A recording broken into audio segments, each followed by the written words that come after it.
A couple people have asked me to show them how I tie my Coho twitching jigs, so I'm going to make a video tutorial here, hopefully outlining the basics. Some of the things that you're going to need are some basic fly tying equipment, starting with a vise. It doesn't have to be an expensive vise, it just has to be able to hold the heavier wire jig hooks typically used for salmon and steelhead, usually in a 1 to 2/0 range. Additionally, you're going to need a pair of sharp scissors. I like a fine point scissor, as you can see here. Lets you get in and cut the small threads and little wispy things that kind of hang off. Additionally, you're going to need a bobbin to hold your thread. As seen there, nothing special, just your run-of-the-mill bobbin. For materials, starting with the thread, I don't use any specific fly tying thread. You can, but I've just been buying, actually I stole it out of the sewing kit, some cotton nylon blend stuff. This is in purple for this purple and chartreuse twitching jig that I'm going to make. Additionally, you're going to want some marabou, whatever colors you prefer, but this is regular strung marabou. Here you'll see chartreuse and purple. And then an important element of the twitching jigs, and I put it in my steelhead jigs, is a flash material. This on the right is crystal flash, which is what I was originally told to use. Since I've branched out and bought this lateral scale, which is on the left, which is also very shiny and flashy. Sometimes I'll use one or a combination of the two in my jig. Additionally, you'll want some jig heads. You can purchase jig heads from various manufacturers, either at a sporting goods store or online. I've been buying arrow jig heads from the Outdoor Emporium, about $3 for a 3-pack. These are a 1/4 ounce size, which is, I like the 1/4 ounce for the twitching jigs. These come pre-painted. You can buy them unpainted and do it yourself, but these come in a powder coat and no additional charge. Various colors. This is a chartreuse jig head, and they do a good job, and they're quite durable. And also you're going to want some head cement. I also don't use specific fly tying head cement. This is just a clear fingernail polish that you can either find in your wife's makeup drawer, or you can buy it really cheap at a department store or pharmacy. I think that outlines the basic materials. And then you'll need time. I've already cinched my jig down in my vise, so it's nice and tight. You don't want it to be able to slide down because you're going to be putting some tension on it with your thread. And the last thing you need to do is have it moving on you. I start out with my jig in the vise and my thread on my bobbin. I do a quick half hitch, and then holding the tag end, I start to wrap back along the shank of the hook over the tag end, kind of anchoring it in place. I then continue to wrap down the line a little bit, just ahead of the tip of the hook. Next, I take my flashy material, you can see here, string off a number of pieces. It doesn't matter too much how much you use, you just want to make sure that you have enough to provide quite a bit of flash. I've got maybe, I don't know, 5 to 7 strands here. This is the crystal flash. I'm going to run this stuff down so it's about even.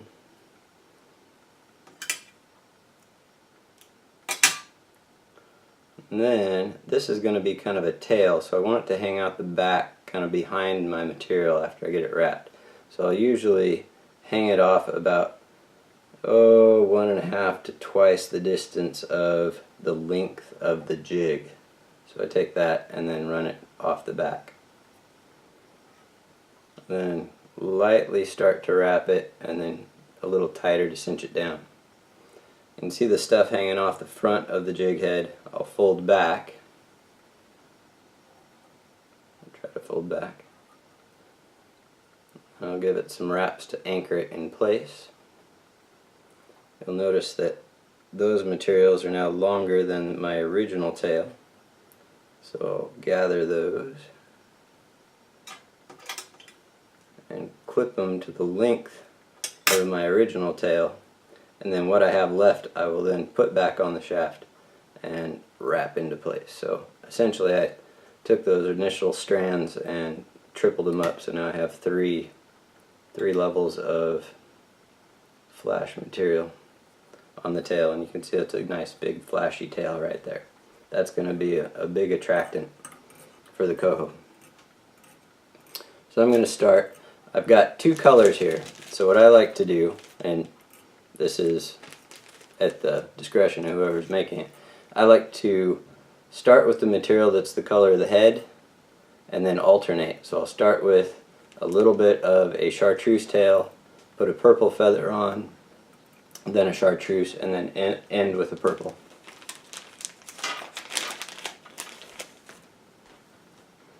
So for my tail, I don't need a long wispy feather. I'm just going to try to pick out one of the shorter ones that are typically not so good or not so desirable for this type of jig. And you can see I'm kind of particular about what I'm picking out here because I don't want to waste materials either. So I pick one off. It's kind of nice and fluffy. And I'll pull it down and cinch it. Now this type of jig is what's called a palmer jig, but the very tip of the tail I don't palmer. I just use the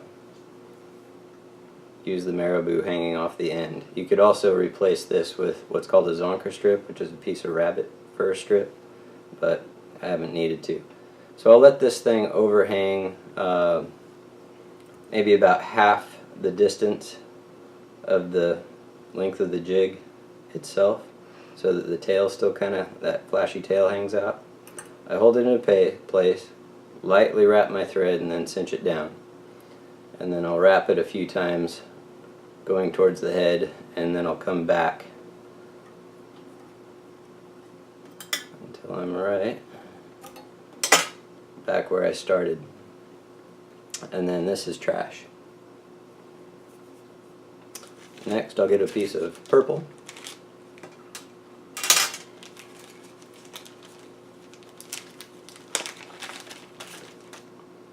This is going to be palmered, so I want to make sure that I pick out a feather that is not short and stiff. I want one that is a little bit longer. You know, here's a longer one, but it's kind of got a thick heavy base to it, and that's not great for palmering. That would make a good tail, or I could use maybe half of that feather for palmering. And again, your jigs don't have to be pretty, they just have to be functional. So if you can't find the perfect feather, just do what you can. So here's a couple that are pretty nice, and nice and long, kind of wispy. So I go down to the tip where it gets a little bit thicker, and I use my scissors to just clip off at the base. And then here's an important part of palmering. You want to just take a few of the barbels off the tip so that there's nothing on this side at the very tip of your spur, because that's going to help you wrap. I then lay that along the back of the jig, so it's kind of hanging off the back, and the tip is at an 45-degree angle. And then I kind of lock it into place by wrapping a few times around that quill. And then I run forward maybe about, I don't know, two-thirds of the way up the shaft here. Alright, and then I'm going to wrap. This is what's called palmering. So I lightly wrap, and I hold the tip of the feather. I fluff it out as I wrap it and try to get it to fold back. And I'm wrapping, as I'm wrapping around, I'm working towards the head of the hook. This is probably the most tedious portion of this jig building, but in the end it's worth it because these jigs work. you really want a big fluffy body on these things. Some people make these jigs out of just yarn, various materials. I'm sure they work. I've tried a few, never got them to work on the Duwamish.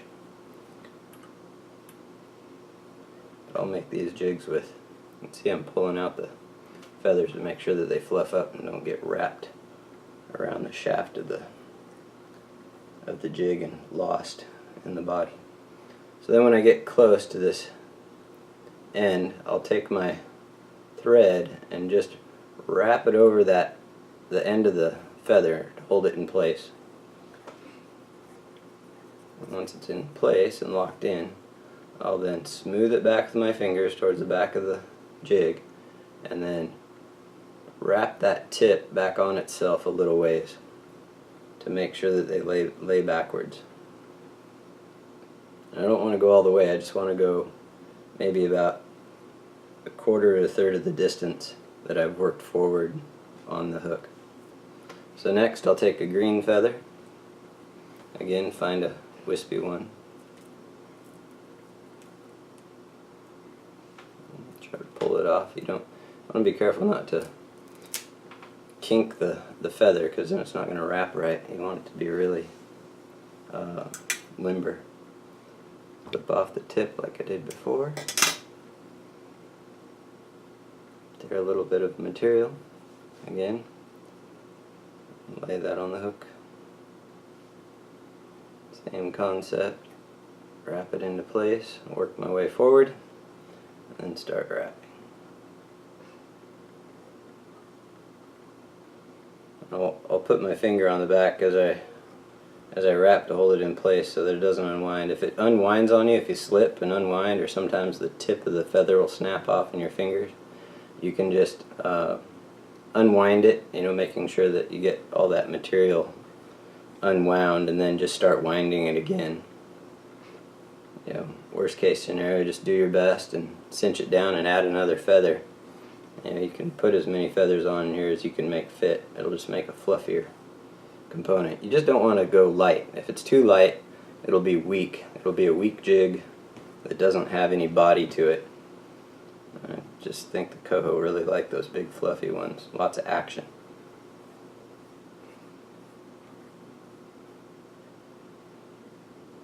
They do make things for fly tying called palmering combs that help you fluff out the feathers, but I've just used my fingers for this. I've palmered a few small flies, but I haven't needed any special tools.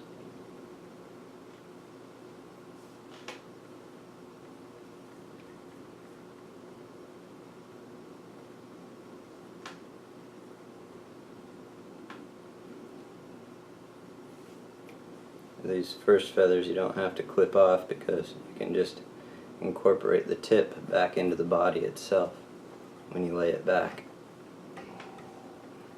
I do the same thing. Layer that chartreuse one back, wrap it back a bit to make room for my final feather, which is going to be purple. And that's a thick one.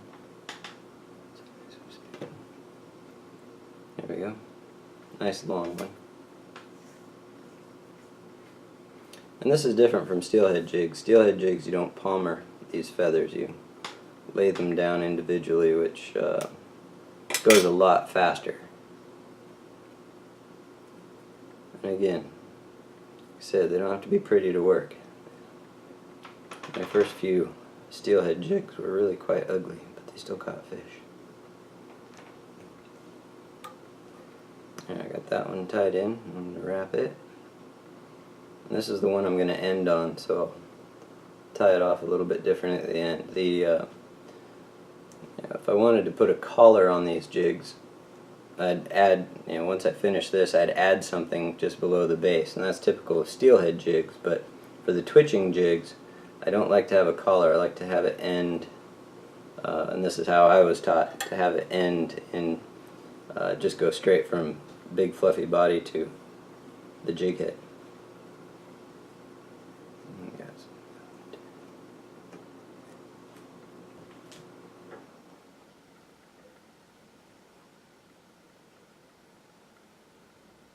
find the first few of these will be kind of frustrating when you try to figure out how to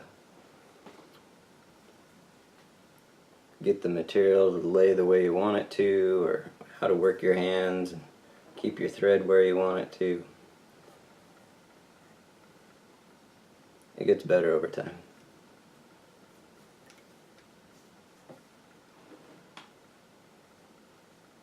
So at the end here, I'm kind of wrapping on itself. I'm not working my way forward anymore because I'm already at the top of my jig. But those few extra wraps are going to really give that head, the body right below the head, its volume. So now that the tip is about the length of the body, I'm going to hold it out and do a couple wraps behind the tip. And actually I'll probably try to get about 3 of them here. And then fold everything back and wrap it a few times. Don't work back onto the feathers itself. Just go right behind the head. I think I did maybe. So maybe do 3 or 4 as the tip of the feather is leaning forward so that you're anchoring the feather in place. Fold it back and then do 5 to 8 wraps in front of the feather. Alright, now the way you can finish off, you can use a specialized tool called a whip finisher, or what I do is I do half hitches. I do, depending on how well it goes, anywhere from 3 to 8. I like to put a few on there, and I usually wrap them back on themselves. That's what I'm doing there at the end to kind of cinch them down. You want that anchor to be really pretty strong so that your jig doesn't unravel on you when it gets abused by fish. So that's probably enough. I'm going to do one more.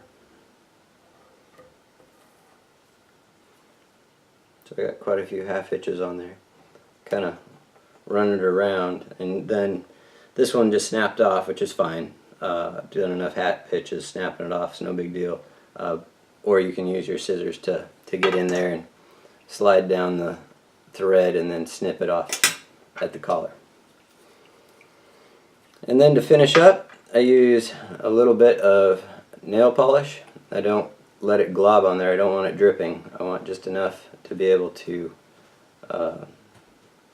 slide down into those threads without overwhelming the marabou. I don't want that fingernail polish on the marabou.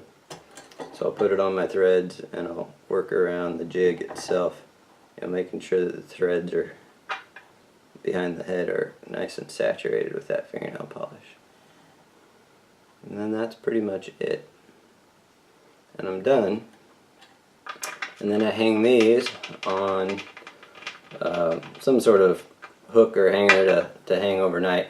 I've got some push pins stuck in a corkboard, and then I will hang these upside down from the push pins to dry.